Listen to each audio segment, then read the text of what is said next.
ત્યારે 42-43 ડિગ્રી તાપ આપણાથી સહન નથી થતો, એને બદલે 800 ડિગ્રી તાપમાં ટૂંકમાં આગ લાગી અને ભડથું થઈ ગયા. એની હાલત કેવી થઈ હશે? જે બાલુડા હજી તો ફૂરડાની જેમ ખીલતા હતા અને આખી બાગ હજી એની સંવારવાની બાકી હતી. એનું ઘર આને કારણે તમે જુઓ તો કિલોલ કરતું હતું, જ્યાં ઘેરે ઘેર અત્યારે કાણ મંડાણી છે. એટલે કાયદા હંધાય પ્રજા માટે જ છે. તો તમે હું એલિયન્સ છો? તમે કઈ ઈશ્વરના અવતાર છો? તમને કેમ કાયદા લાગુ ન પડે? આ અમે બધા શું છીએ? કઈ કાગડા કૂતરા છીએ? આ માણસો મરી જાય છે એની જિંદગીની કોઈ વેલ્યુ નથી.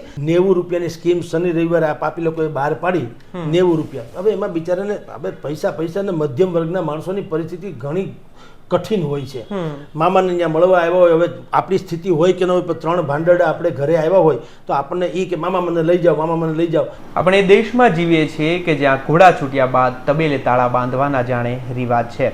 આપણે દેશમાં જીવીએ છીએ કે જ્યાં ઝરણા સુકાયા બાદ વીરડા ગાળવાના જાણે નિયમો છે. આપણે લોકો વચ્ચે જીવીએ છીએ કે જેની પાસે સંતાનોને ભણાવવા માટે પૈસા નથી, પરંતુ વ્યસન પાછળ લાખો ખર્ચતા લોકો પણ જીવે છે. નમસ્કાર, હું છું ભરતદાન ગઢવી અને આપણે વાત કરી રહ્યા છીએ રાજકોટના એ ગોજારા અગ્નિકાંડની કે જેણે અનેક માતાઓના વાલસોયા છીનવી લીધા છે, અનેક બહેનોના ચૌતલિયા છીનવી લીધા છે. તો અનેક એવા પિતા છે કે જે પુત્રની ગેરહાજરી જોવા મજબૂર બન્યા છે. ત્યારે વધુ વાત ન કરતા આપણે સીધા જ વાત કરીએ સ્પષ્ટ અને તટસ્થ વક્તા, વિશ્લેષક અને વરિષ્ઠ પત્રકાર જગદીશભાઈ મહેતા સર સાથે. સર, સ્વાગત છે આપનું વાત ગુજરાતીમાં. સર, અગ્નિકાંડને આજે કદાચ 5મો દિવસ છે, પરંતુ આપણે ત્યાં કહેવાય છે કે ભાઈ ઘોડા છૂટ્યા બાદ તબેલે તાળા બાંધવામાં આવતા હોય છે, પરંતુ આવી ઘટના ન બને, કોઈ એક ઘટના બને તેની આપણે રાહ જોઈએ, ત્યારબાદ કોઈ નિયમો આવે, ત્યારબાદ કડક કાર્યવાહી થાય. તેના કરતાં સર એવું નથી લાગતું કે ભાઈ પહેલેથી જ એવું કંઈ હોવું જોઈએ કે આવી ઘટનાઓ જ ન બને? અને આ ઘટનાઓને રોકતા આવા જે અનેક પરિવારોના, નિર્દોષ લોકોના જીવ જતા અટકાવવા માટે શું એવું સર કરવું જોઈએ કે આવી ઘટનાઓ ફરી રૂપાંતર ન થાય, ફરી આવી ઘટનાઓ ન બને? જુઓ, જ્યાં સુધી કોઈ પણ વ્યક્તિની જવાબદેહી નક્કી ન થાય અને એ ફરજમાં ઊણો ઉતરે તો એની ધડારૂપ સજા ન થાય, ત્યાં સુધી જગતમાં ક્યારેય લોકતંત્ર વ્યવસ્થિત રીતે ચાલી શકે નહીં.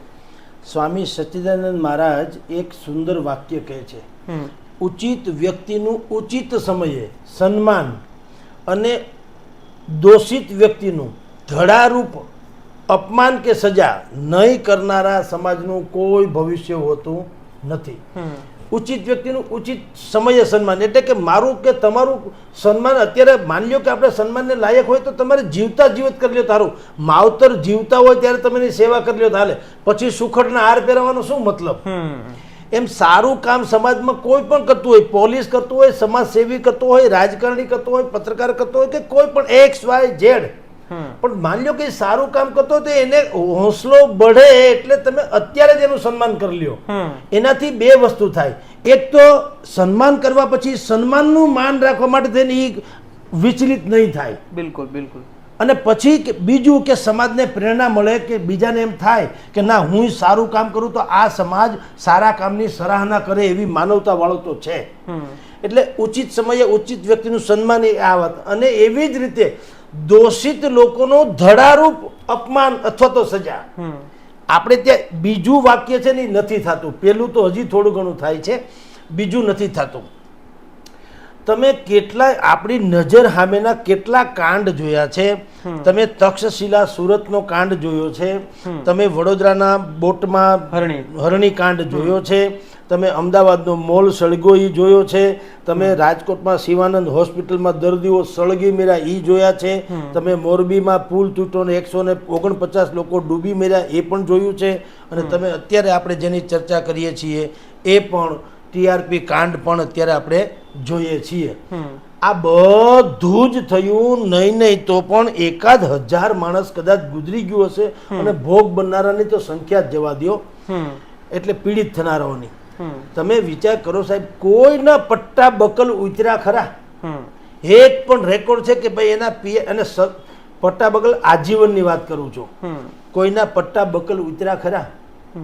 તો તમે જેમ કહો છો શું કરીએ તો આવું રિપીટેશન ન થાય. કમસે કમ આ જે અત્યારે થઈ રહ્યું છે રિપીટેશન સરકારી મુલાજમોનું, એ ન થાય ને તો જ આ રિપીટેશન થતું અટકે. ધડારૂપ સજા તો થતી નથી.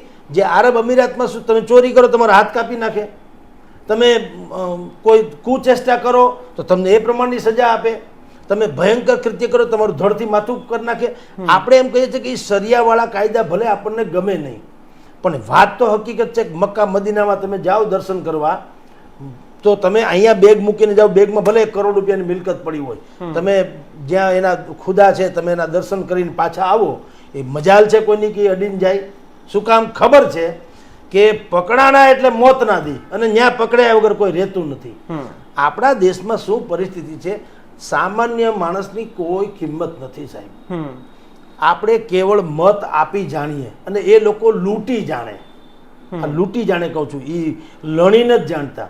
લણે તો ઉમળકા ભેર હોય એને લેણ્યા કહેવાય. હવે તો મત લૂંટવામાં આવે છે.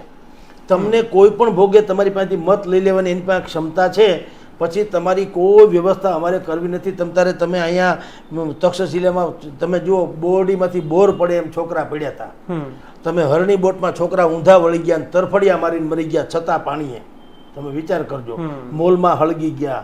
સિવિલ હોસ્પિટલ, અહીંયા શિવાનંદ કોવિડ હોસ્પિટલમાં નવજીવન લેવા આવ્યા હતા દર્દીઓ, વયસ્ક દર્દીઓ હતા, બિચારા દોડી ન શકે, ઉંમરલાયક, કોરોનાનો કાળ હતો. 6 લોકો માવતર હતા. એને જાતિ જિંદગીએ પણ તમે કલ્પના કરો, આપણે અત્યારે 42-43 ડિગ્રી તાપ આપણાથી સહન નથી થતો, એને બદલે 800 ડિગ્રી તાપમાં ટૂંકમાં આગ લાગી અને ભડથું થઈ ગયા. એની હાલત કેવી થઈ હશે? મોરબી હોનારતમાં પુલ તૂટે છે ને 150 જણા, આમ તમે જુઓ તો કેટલાકના કંધોતર, કેટલાકના ભાઈઓ, કેટલાકના ધણી, કેટલાકના માવતર, આ બધા જળ સમાધિ લેવરાવડાઈ ગઈ. અને અહીંયા તમે TRPમાં જુઓ, જે બાલુડા હજી તો ફૂરડાની જેમ ખીલતા હતા અને આખી બાગ હજીની સંવારવાની બાકી હતી, એનું ઘર આને કારણે તમે જુઓ તો કિલોલ કરતું હતું. જ્યાં ઘેરે ઘેર અત્યારે કાણ મંડાણી છે અને ઘેરે ઘેર કકળાટ ચાલી રહ્યો છે. આ હરામ ખાયા જે લોકોએ આ આંખ મીચામણા કર્યા, તંત્રવાહકોએ, તત્કાલીન કે અત્યારકાલીન જે હોય તે, એ લોકોએ આંખ મીચામણા કર્યા, એનું જ આ દુષ્પરિણામ છે ને. એ તો સનાતન સત્ય છે. હવે એમાં લીફાપોથી તમે કરો તો તમે કયા ભવે છૂટશો? એટલે ક્યાંય આશા રાખવા જેવું નથી સાહેબ, કે જેની પાસે સામદામ દંડબત છે તમે બધા એની જ ફેવર કરો છો. આ અમે બધા શું છીએ? કંઈ કાગડા કૂતરા છીએ? આ માણસો મરી જાય છે એની જિંદગીની કોઈ વેલ્યુ નથી. જેટલા લોકતાંત્રિક દેશો છે આખા દુનિયામાં, અમેરિકા સૌથી જૂનામાં જૂની લોકશાહી, આપણે સૌથી મોટામાં મોટી લોકશાહી, તો જૂનામાં જૂની લોકશાહીમાં સૌથી પ્રાયોરિટી શું વાત છે ખબર છે? માનવ અધિકાર. આપણા પૈસા ખાઈને માલ્યા અહીંથી વયો ગયો, કરોડો રૂપિયાનું કૌભાંડ કરીને અહીંથી માલ્યા, વિજય માલ્યા અહીંથી વયા ગયા છે ત્યાં પરદેશમાં. આપણે એને પ્રત્યાર્પણ એટલે કે ભાઈ લાવો અમારો આરોપી છે, લાવો અમારા પૈસા વસૂલ કરવા. એની સરકારે શું કીધું ખબર છે? કે ઉભા રહ્યો ભાઈ, અમે તમને અત્યારે અમારે ત્યાં છે, અમારી શરણમાં છે, તમારો આરોપી છે વાંધો નથી, પણ અમારે ત્યાં નિયમ અત્યારે અમારો સિટીઝન છે એટલે, અમારો નાગરિક છે એટલે કહું છું, અમારા નાગરિક એના ગુનેગાર તમારો ગુનેગાર છે તો મોકલીએ એક શરતે, પહેલા અમે જોવા આવશે. 2 લોકો ચાર્ટર્ડ પ્લેનમાં ત્યાંથી અહીંયા આવ્યા ભારતમાં અને જેલ તપાસવા આવ્યા કે જેલમાં વેન્ટિલેશન છે કે નહીં, ટીવી છે કે નહીં, ખુરશી છે કે નહીં, ટેબલ આવે છે કે નહીં, નાસ્તાનું શું છે, જમવાનું શું છે, ટોયલેટ ઇત્યાદિની વ્યવસ્થા શું છે. અરે ભલામણા કઈ આરોપી છે કે જમાઈ છે? પણ શું કામ? એ લોકો એમ કે છે કે માનવના અધિકાર પહેલા આ માણસ આરોપી એટલે કે ગુનેગાર ઠરે પછી તમે તારે એને ફાંસીએ ચડાવી દેજો, જે કંઈ વાંધો નથી. પણ જ્યાં સુધી કોઈ માણસ ગુનેગાર ઠરતો નથી ત્યાં સુધી એના માનવ અધિકાર એને મળવા જોઈએ. કારણ કે ભલે તમે ને હું એને આક્ષેપ કરીએ છીએ, પણ 2 ઘડી માની લો ખોટો આક્ષેપ હોય તો એ માનવના અધિકારનું હનન ન થવું જોઈએ. એટલી ઊંચી એ લોકોની વાતો છે. આપણે ત્યાં આપણી નજર સામે છે, રાજકોટમાં 4 વર્ષથી TRP ગેમ ઝોન નામે એવું ડીંડક ચાલતું હતું કે જેમાં કોઈ પણ પ્રકારની સલામતીના પગલાં લેવામાં આવ્યા નહોતા, મંજૂરી સુધા લેવામાં આવી નહોતી. નીચે રબરનું ફ્લોરિંગ હતું, 1000 જેટલી ટાયર ટ્યુબો હતા જેને કલર કરીને તમારા એલિવેશન માટે રાખ્યા હતા. તમારે લાકડાનું અને લોઢાનું અને વચમાં ભૂસું ભર્યું હોય એવું, થર્મોકોલની સીટવાળું, ટૂંકમાં તાત્કાલિક સળગી શકે એવું આમ કહો તો.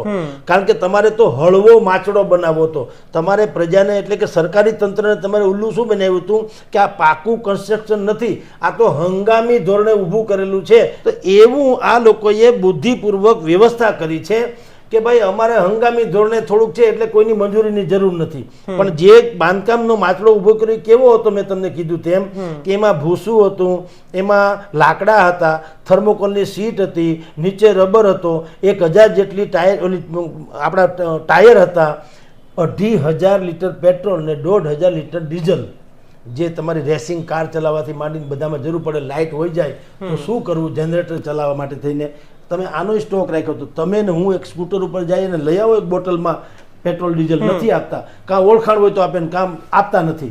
એ સારી જ વાત છે, કારણ કે કોઈક માણસ પેટ્રોલ ઉડાડી એની ભાવના એવી છે કે આનો ગેરઉપયોગ ન થાય. આની પાસે આટલું મોટું આવ્યું ક્યાંથી? 1500 લીટર ડીઝલ પેટ્રોલ 1500 લીટર ક્યાંથી આવ્યું?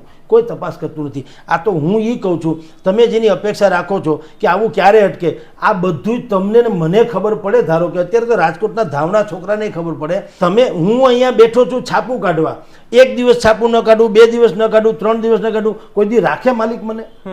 શું કામ રાખે? તોય તમે એમ કહો કે નાના જગદીશભાઈ હારા તો હદ થઈ ગઈ, તો તમારા જેવા મૂર્ખ કોણ? જનતાએ હવે કાયદેસર આનો સાર્વજનિક, સામાજિક નહીં, સાર્વજનિક બહિષ્કાર કરે છૂટકો છે. અને જે માણસ આમાં નિષ્ઠુર સાબિત થાય, નાકામ સાબિત થાય, ઓન ધ સ્પોટ, જેમ આપણને બધા કાયદા લાગુ પડે. તમારી પાસે પીયુસી નથી હોતું તો તમને સાઈડમાં લઈ જાય 50 રૂપિયાનો દંડ કરે. તમે રોંગ સાઈડમાં જાઓ છો તમને 50 રૂપિયાનો દંડ કરે. તમારી ગાડી ક્યાંક તમે નો પાર્કિંગ ઝોનમાં ઉભી રહ્યા કે ઉપર ઢળી લઈ જાય, 1500 રૂપિયા પોતે માંડ છૂટે. એટલે કાયદા હંધાય પ્રજા માટે જ છે. તો તમે હું એલિયન્સ છો? તમે કઈ ઈશ્વરના અવતાર છો? તમને કેમ કાયદા લાગુ ન પડે? બલકે તમે તો કાયદાના પાલક છો. અત્યારે તમે જુઓ જેટલું બધું કૌભાંડ થાય છે, કરે છે કોણ? કાયદાના જેને પાલક કહી શકાય એ જ તો હરામ ખાયો આંખમાં આ કામ કરે છે. તો જેની ઉપર પાલનની જવાબદારી છે એ જ લોકો તો આના પાલનને બદલે સત્યાનાશ કરનારા એ જ છે. તમે મને વિચાર કરીને કયો, સીટ વાળાએ તપાસ શું કરવાની છે? આખું રાજકોટ શું માને છે? તપાસ શું કરવાની છે ખબર છે? કે આ જે ગેમ ઝોન છે એમાં યુવરાજસિંહ સોલંકી છે, નીતિનભાઈ જૈન છે, પ્રકાશ જૈન છે, આવા બધા નામ છે. તો મને તમે એક બતાવો, ખરેખર કોની પાસે કેટલા પૈસા ને કોને રોક્યા? તો મને નામ આપો ઓન રેકોર્ડ. તમારી પાસે ભલે તમે સરકારમાં તો ઉલ્લુ બનાવીને ટેક્સે બચાવી લીધો, પણ તમારી પાસે કાંઈ કાગળિયા તો હોય ને, કોના કેટલા પૈસા, કોને રોક્યા, કેટલા ભાડું, કેટલા કર્મચારી, એનો શું પગાર, હાવ ઓને ઓન તો ન હોય. એની તમારી નોંધ તો હોય ને. લાવો ચોપડા, એ જપ્તે કરે તો ખબર પડે કે એમાં જગદીશભાઈના પૈસા છે. આ તો ઓઠું છે. આજે નામ હું તમને કહું છું, યુવરાજસિંહ સોલંકી 1 લાખ રૂપિયા પગાર એને આપવામાં આવે છે, એવું છાપામાં આવ્યું. હવે તમે વિચાર કરો, રાજકોટમાં 1 લાખ રૂપિયા પગાર, અને એને કરવાનું હું? એ કઈ બ્યુરોક્રેટ્સ કે કોઈ મોટો ટેકનિશિયન તો છે નહીં, કે ટેકનોક્રેટ્સ નથી. આ હળગીને સત્યાનાશ થઈ ગયું, હું કરી લીધું. તો એ માણસને હું કામ? એ નામ છે યુવરાજસિંહ, કાફી છે. બાકી એટલે હું તમને એ કહું, જે માણસના પૈસા હોવાનું કહેવાય છે પ્રકાશ હિરણ, એટલે કે પ્રકાશ જૈન. હવે એ તમે કલ્પના કરો, અહીંયા 2-4 કરોડ રૂપિયાનો માછડો જેને ઊભો કર્યો, આ જે હળગી ગયો, એ કંપનીનો માલિક રેસવે એન્ટરપ્રાઇઝ નામની એણે કંપની સ્થાપી, રેસવે એન્ટરપ્રાઇઝીસ. એના અંડરમાં ડીંડક બધું હાલતું હતું ઓઠા હેઠળ. હવે એના માલિક પોતે અહીંયા ભાડે રહે છે, રાજકોટમાં ભાડે રહે, અમદાવાદમાં ભાડે રહે. એટલે આ માલિક ભાડે રહેતા હોય, અને એ ભાડાને કઈ બંગલો હોય કે મોટી ઓફિસે એવી હોય તો ઠીક છે. હવે પંચર હાંધવાની દુકાન જેવી તો ઓફિસ છે નહીં, તો આ માણસ આનો માલિક હોઈ શકે? એટલે સરવાળે તમને કહું, આ તો જ અટકે જો પ્રજા હવે સહન કરવાનું બંધ કરે તો. પણ સર, નથી લાગતું કે હવે આવી ઘટનાઓ બને છે, લોકો પણ નજર સામે જુએ છે, લોકોએ સ્વયં હવે જાગૃત થવું પડશે? આવી ઘટના કે આવી જગ્યાએ જતા પહેલા જ 100 વાર વિચાર કરવો પડશે. સાહેબ, વાત તો હકીકત છે, પણ અત્યારે લોકોની પણ એક પીડા છે સાહેબ. જુઓ, 24 કલાકનો દિવસ, જેમાં આપણે બધું જ કરી લેવાનું છે. એવી રીતે આ ગરીબ માણસને શું હોય, 90 રૂપિયાની સ્કીમ શનિ રવિવારે આ પાપી લોકોએ બહાર પાડી, 90 રૂપિયા. હવે એમાં બિચારાને હવે પૈસા ને મધ્યમ વર્ગના માણસોની પરિસ્થિતિ ઘણી કઠિન હોય છે. મામાને ત્યાં મળવા આવ્યા હોય, હવે આપણી સ્થિતિ હોય કે ન હોય, પણ 3 ભાંડરડા આપણે ઘરે આવ્યા હોય તો આપણને એ કે મામા મને લઈ જાઓ, મામા મને લઈ જાઓ. અને અત્યારની નવી પેઢી છે એને સામાન્ય લોકમેળામાં ગમતું ન હોય, એટલે બિચારા બધાને એમ થાય મામાને કે હાલો એક સારી જગ્યાએ લઈ જઈએ, જેને અલ્ટ્રા મોડર્ન કહેવામાં આવે છે એમ. તો એની પાસે ત્યારે ક્યાં એવી તપાસ કરવાની જે હું કહું સમય કે આવડત કે શિસ્ત હોય એ જોઈ લે તો પણ આપણી કઈ ઉપજણ તો છે નહીં બીજી લાંબી ટૂંકી. એ તો તમે વાત નીકળે તો તમને ખબર પડે ફાયર બ્રિગેડની. કાલે બીજું કંઈક થાય અને કાચ મંડે તૂટવા ગામે ગામના તોય આપણે એની ઉપર સરકાર એ તપાસ કરે. બધા કાચને તપાસ કરો, બધા કાચની તપાસ કરો. બધાને સીડીઓ કોકની પડી ગઈ, સીડી પડી જાય ને બધા 8-10 મરી જાય, તમામ સીડીની ચકાસો, તમામ સીડીની તપાસ. આપણે જ્યાં અંધેર નગરી ને ગંડુ રાજા, ટકેસર ભાજી ને ટકેસર ખાજા. બોમ્બ મૂકવાની જાહેરાત કોઈ જાહેરાત એટલે બોમ્બ મૂકવાની ધમકી કોઈ આપે ઈમેલથી, તો આ ગધેડાઓ કેવા તમે વિચાર કરો સાહેબ. એમાં એમ લખ્યું હોય કે રેલવે આપણે મંદિરમાં છે તો બધા મંદિરમાં મંડે તપાસ કરે, દરેક મંદિરમાં. એટલે એ તો મસ્જિદમાં જ ત્રાટકે, એ તો ગુરુદ્વારામાં ત્રાટકે, એ તો હરામ ખાયા છે. એને તો તમારું સત્યાનાશ કરવાથી મતલબ છે. તો જરૂરી નથી કે મંદિર એટલે મંદિરમાં ત્રાટકે. પણ તમે જેમ એ લોકો ધમકી આપે અને તમે ફફડી જાઓ છો, તમારામાં બુદ્ધિ નથી. તમે સામે ધમકી ન આપી શકો કે મરદના પેટ ન હોય તો આવી જાય કે એક પણ ક્યાંય તું ચકલું ફરકે તો ફટ કેજે, અમને રાખ્યા છે શું કરો. અમારી ચુસ્ત વ્યવસ્થા એવી છે કે કોઈની મજાલ છે, કોઈ ટાચણી ફેંકીને જાય એવું કાં તમે નથી કહી શકતા. બસ આ તો રામ ભરોસે હાલે છે. તમે અમને ધમકી આપો એટલે મંડીએ ભાગવા, બચાવો બચાવો, મંડો તપાસ કરવા. એમાં આ જે ગેમ ઝોનમાં આવું થયું, આગ લાગી, આખા રાજ્યના તમામ ગેમ ઝોન બંધ. એનો અર્થ એમ છે કે બધી જગ્યાએ લાલિયાવાળી જ હાલે છે. તો નક્કી થયું તો જ તમે બંધ કરાવો ને. તો કાં તમારે પ્રેસ કોન્ફરન્સ કરીને એમ કાં સરકારે ન કીધું કે આ એ કાંડ બની ગયો, એમાં ના નથી. પણ હું તમને દાવા સાથે કહી શકું કે અત્યારે આખા રાજ્યમાં ટોટલ જે છે ને આટલા છે 300 જેટલા છે ગેમ આવા ઝોન. તમે ગમે ત્યાં તપાસ કરો, ક્યાંય પણ ખામી આવે મને ફટ કહેજો. અમે સરકાર માટે બેઠા છીએ. આ સરકાર તમે અમને મત આપીને લગાડ્યા છે. તમારા બાળ બચ્ચાની જવાબદારી સુરક્ષાની અમારી છે. ગામડામાં કહેવત છે માય બાપનું ગુજરાતી જિસકા કોઈ નહીં ઉસકા ખુદા હોતા હૈ. માય બાપ એટલે કે જેનું કોઈ નથી ને અમે છીએ. તમે સામાન્ય માણસ છો, તમને કોઈ ઓળખાણ પીચાણ નથી, તમે નાગરિક છો, ઓકે, તમારે આનંદ મંગળ કરવો છે જાહેર પ્લેસમાં, વેલકમ. તમારું ખુદનું બાગ બગીચા નથી, તમારું પોતાનું કોઈ રિસોર્ટ નથી, કાંઈ વાંધો નહીં. તમારે એવો જ એન્જોય કરવો છે ને, જાઓ તમે તારે ટીઆરપીમાં. સુવિધા બધી અમે ગોઠવી છે. તમારા છોકરાને વાળે વાંકો નહીં થાય, મજા કરીને આવતા રહ્યો સસ્તાના સિદ્ધપુરની જાત્રામાં. કાં નથી કહી શકતા? એટલા માટે બધું કરજો બંધ, બધું કરજો બંધ, કારણ કે બધે ધુપલ છે. અહીંયા જે થયું છે ટીઆરપીમાં, હું તમને કહું એસઆઈટીએ 2-3 વસ્તુ ખાસ એક કરવી જોઈએ. નંબર 1, જે પીડિત પરિવારો છે એને ફરિયાદી બનાવો. એટલે ફરિયાદ કોણ કરે? જેને પીડા સહન કરી, ફરિયાદી તો એ જ હોય ને. આમાં એ જ પહેલામાં સૌથી પહેલામાં પેલો લૂ ફોલ્સ જુઓ, એને ફરિયાદી નથી બનાવ્યા. ફરિયાદી તો પોલીસનો જ એક ભાગ છે જે બની છે. તો પોલીસ તો હાજે ફરી જાય, લૂ ફોલ્સ વાળી બુદ્ધિપૂર્વક ને કરશે, પછી કહી દેશે કે આ તો ભાઈ ઓલા તણખા ઓલા વેલ્ડિંગ કરવા વાળો ભાઈ હતો ને એનો પ્રોબ્લેમ હતો. અમે તો બધા વ્યવસ્થિત હલાવતા હતા, આ વેલ્ડિંગ વાળાએ બુદ્ધિ કરી તો વેલ્ડિંગ વાળાને જે થવું એ થાય એમ.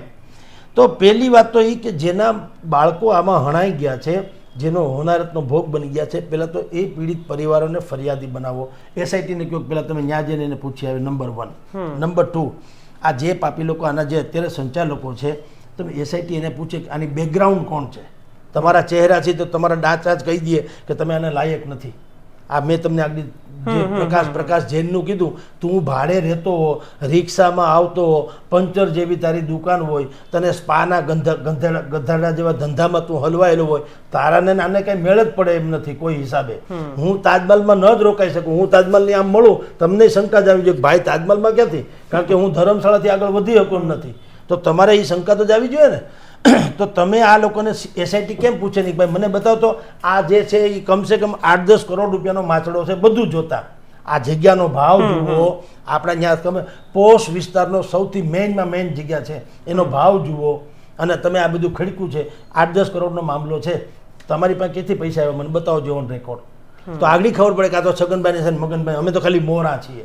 તો પહેલા તો એક કે એ લોકોને ફરિયાદી બનાવવા જોઈએ, વિક્ટિમ્સ જે છે એને. બીજું આનું તપાસ કરવું જોઈએ કે આ પાપી લોકોની પાછળ કોણ છે.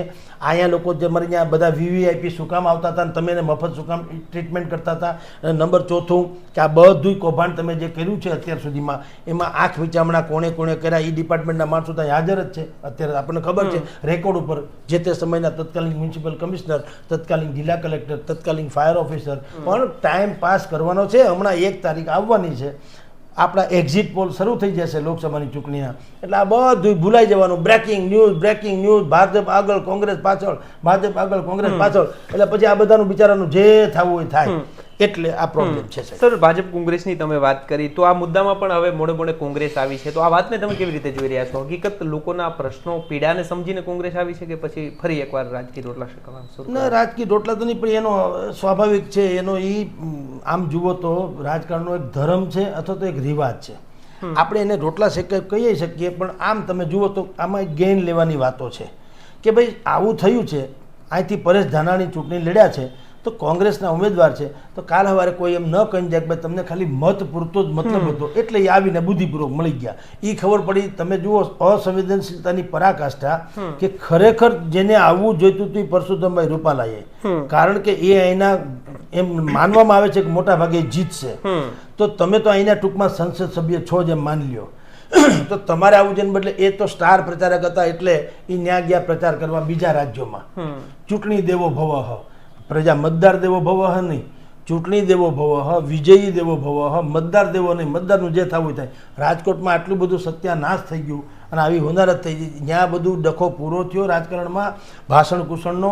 પછી તેઓ શ્રી ચોથે દિવસે આવ્યા અને અહીંયા આવીને પ્રેસ કોન્ફરન્સમાં આવીને એમ કીધું કે હું કલેક્ટરના કોન્ટેક્ટમાં હતો અને ફલાણાના કોન્ટેક્ટમાં. તમારા કોન્ટેક્ટનું આવે શું મને એમ કહો? એમ તો આપણે ઘરે આપણા છોકરા દુબઈ હોય અને હું અહીં માંદો હોઉં તો એ કે નહીં, હું તો મેં ડેડીને પૂછ્યું હતું કે તમે દવા લઈ લીધી ને, તો એનાથી એમ મટી જાય મારું દર્દ? તમારે અહીં ગુડાવવું જોઈએ, મારા હાથ પગ દબાવવા જોઈએ, મને ડૉક્ટર પાસે લઈ જવો જોઈએ. તમે મને ફોન કરો તો હું અકલમઠોની દવા તો મેં લઈ જ લીધી હોય.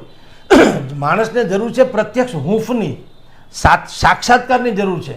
તો ફોનથી તમે કહી ડિજિટલ તો તમે પ્રચારે ડિજિટલ કરી લીધો હોત તો તમારે તો પ્રાયોરિટી એ છે જીતી જવું કોઈ હિસાબે ચૂંટણી, તમારું જે થવું થાય.